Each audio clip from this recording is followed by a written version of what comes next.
ay 8 years sa LBC. So yun pala yung meaning ng LBC, no?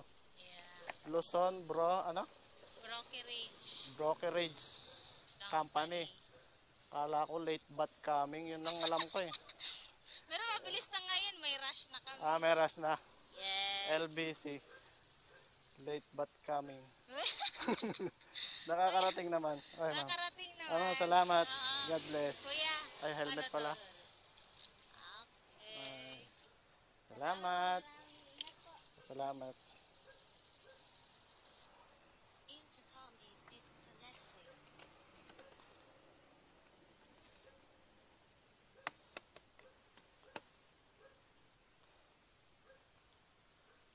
Pabalik na uli ako sa bahay